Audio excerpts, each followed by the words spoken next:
Olá, leitores! Sejam bem-vindos a mais um vídeo aqui do canal, onde estou realizando a leitura de todas as obras de Machado de Assis. Estou na parte de contos e o conto de hoje chama-se Miloca, que foi publicado no Jornal das Famílias em novembro de 1874. Pois bem, pessoal, este bloco de contos chama-se então Histórias Românticas ou Antirromânticas, e que o Machado de Assis vai trazer pra gente muito desses percalços que muitas vezes a gente, o leitor pode encontrar antes de encontrar a pessoa amada, antes do primeiro amor, ou no meio da vida correndo encontrar o amor, e todas as dificuldades e também alegria, sossego que vai se encontrar então numa relação ideal, no amor ideal ou idealizado. Pois bem, pessoal, aqui então neste conto que chama-se Miloca, a gente vai ter então a protagonista que chama Miloca. Ela está ali, nos seus anos verdes, está na sua adolescência, saindo da sua adolescência, indo para a juventude. E Miloca, ela é uma moça extremamente protegida pela sua tia, que chama-se Pulquéria, e pelo seu pai. O seu pai é um homem que super protege Miloca, que ama demais, que a preza, sabe? É a única filha que ele tem. E ele gosta bastante, Aquele amor paternal, do pai para com a filha. E a tia de Miloca é extremamente criteriosa com a educação, com a modéstia, com os valores, com os bons modos da sobrinha. Então tudo que era de bom passava-se então para Miloca. E Miloca cresceu então nesse ambiente de muito aconchego, de muita fartura de carinho, de união familiar. Miloca cresceu com uma estabilidade emocional muito boa para que ela pudesse se desenvolver. E chega, na parte em que você sai do seu ninho, precisa sair do seu ninho para construir o seu ninho. Mas para construir o seu ninho, via de regra, é preciso escolher uma outra parte para que você também, para que ambos, consigam construir juntos o ninho apropriado. E Miloca, ela acaba então despertando o amor de um jovem rapaz. Esse jovem rapaz acaba então conversando com o pai de Miloca antes de falar para Miloca que amava ela. E inclusive o pai da Miloca acaba perguntando para ele: poxa, mas a minha filha sabe que você gosta dela? E ele disse que não, que aquilo tudo era porque ele gostava tanto dela que gostaria de conversar, ter a bênção dele primeiro. E aí o pai acaba deixando então a cargo de Miloca escolher, Poxa, ela vai querer ou não vai, eu não quero impor nada pra minha filha. Chama-se Adolfo. Ele faz de tudo pra conquistar o amor de Miloca. Então ele tenta se aproximar da família, ele vai nas reuniões da família, em jantares, em lugares em que Miloca está, tudo pra verificar, pra ver se conseguisse despertar ali em Miloca algum sentimento amoroso, algo que fosse recíproco. E tudo indica, tudo nos leva a crer que esse era o primeiro amor de Adolfo.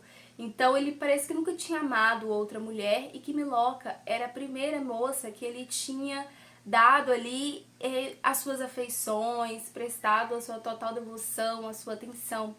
Mas Miloca acaba, assim, não gostando muito dele, achando ele um rapaz a menos do que ela poderia ter na sua vida. E levando em consideração a história de Miloca, realmente, ela merecia uma pessoa que a dedicasse o amor, o carinho, como qualquer outra pessoa gostaria. Mas ela subjugou a capacidade do Adolfo de dar isso pra ela.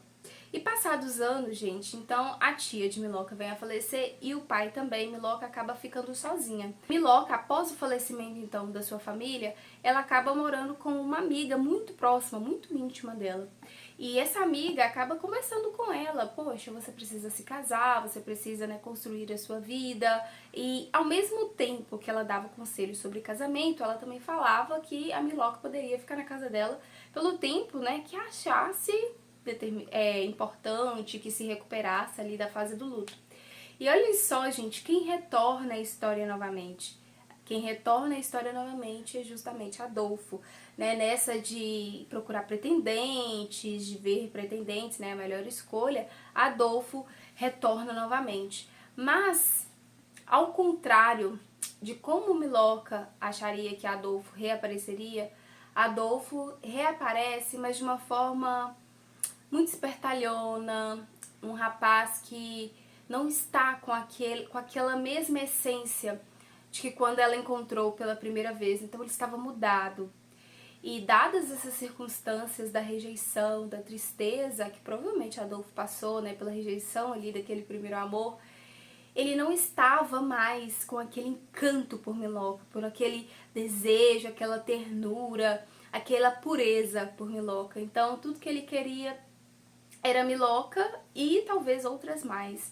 Então Machado de Assis vai dizer que ele se entregou à libertinagem, então ele foi para outros lugares, né, com certeza conheceu outras pessoas, então ele não estava inteiramente para Miloca. E olhem só, gente, como que é o destino, né? Antes ele estava totalmente disposto para essa moça e hoje ele não estava mais até determinado ponto. E ele estava dando tudo, né, pra ter Miloca no começo do conto, e no final do conto, quando ela mais precisava, ele já não tinha mais afeição por ela. E tudo me leva a crer também que Miloca decidiu abrir o seu coração para Adolfo, né, decidiu abrir a sua vida, o seu destino para Adolfo, porque ela já não tinha mais todo aquele amparo e do seu pai, da sua tia, e ela teria que viver ali, dali pra frente sozinha. Eu acredito não que ela tenha sido interesseira nesse segundo momento da volta de Adolfo, mas é porque ela entendeu com as perdas que ela teve, com a perda da moradia, da família, que o que realmente importava era alguém que amava ela. E eu acho que ela se atinou, poxa, Adolfo me amou, Adolfo gostou de mim, acredito que ele vai gostar novamente de mim, ou que aquele amor que ele sentia antes por mim permanece no coração dele. E, infelizmente não foi isso que aconteceu. Inclusive Machado de Assis vai nos dando muitas informações sobre como Adolfo havia mudado no seu comportamento, na sua fala, no seu modo, né, de pensar, de agir a respeito de Miloca. E aí ele disse: geralmente os dramas da vida humana são mais toleráveis no papel do que na realidade. Compreendi agora que talvez, com a mesma razão com que ela recusara o amor de Adolfo, recusavam-lhe agora o seu amor dela. A punição, dizia ela consigo, fora completa. O tempo corria e a moça, com o seu orgulho, se definhava na solidão povoada da sociedade a que aspirara desde os tempos da sua mediania. Adolfo parecia ter mudado completamente, já não era o rapaz afetuoso e tímido de outro tempo, mostrava-se agora gelado em coisas do coração. Adolfo era, em toda a extensão da palavra, um rapaz cínico, mas cobria o cinismo com uma capa de seda que o fazia apenas indiferente. Curiosamente, nesse conto, eu não achei a quem a confiar talvez a maior parte da culpa, vamos dizer assim, sabe? Porque nos outros contos a gente consegue identificar muitos erros, assim, poxa, se o personagem tivesse agido assim, talvez isso não teria acontecido, assado teria acontecido assim. Mas nesse conto, especificamente, Machado de Assis nos coloca uma espada na garganta, sabe? Que se a gente virar pra cá, fura, se virar pra cá, fura, se virar pra cá, fura. Por quê? Porque Miloca, eu não acho errado dela ter sido criteriosa, mas ela foi orgulhosa.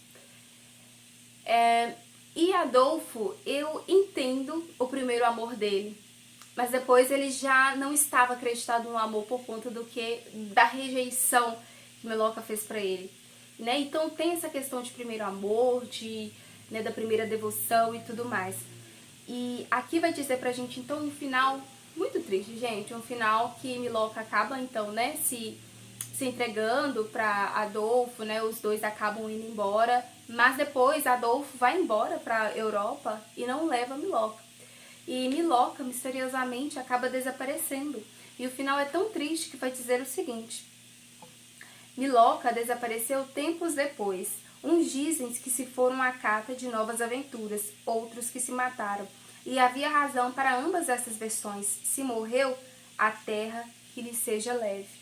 Então, que triste o final de Miloca, sem família, sem amor, sem um teto, E tudo indica que ela não estava em boas condições, né, emocionais, ela estava vagueando, sabe, pelo mundo quando Adolfo a deixou.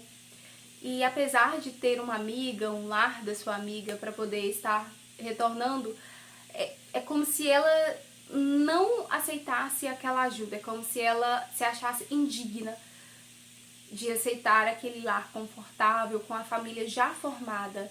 Então talvez ela olhasse para a família da amiga e pensasse na sua própria e pensasse como que eu deixei escapar um lindo futuro que eu teria pela frente.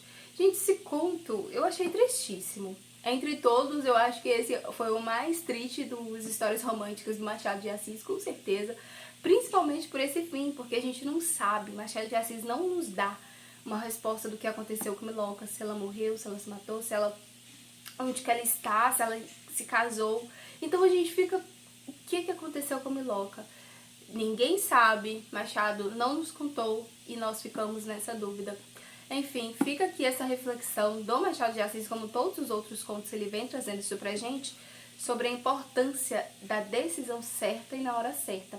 Além da gente ter que falar no tempo certo e na hora certa com as pessoas certas, é extremamente importante a decisão e não também, né, pisar nas outras pessoas, né, o que às vezes pode acontecer quando nós somos mais jovens, né, a gente acha que o mundo é nosso, né, que a família vai estar sempre ali à disposição, e a gente cresce, a gente percebe, não é nada disso. Machado de Assis traz brilhantemente nesse conto pra gente. Não deixe de fazer a leitura, não deixe de acompanhar também todos os vídeos aqui do canal sobre esse projeto de Machado de Assis em ordem cronológica.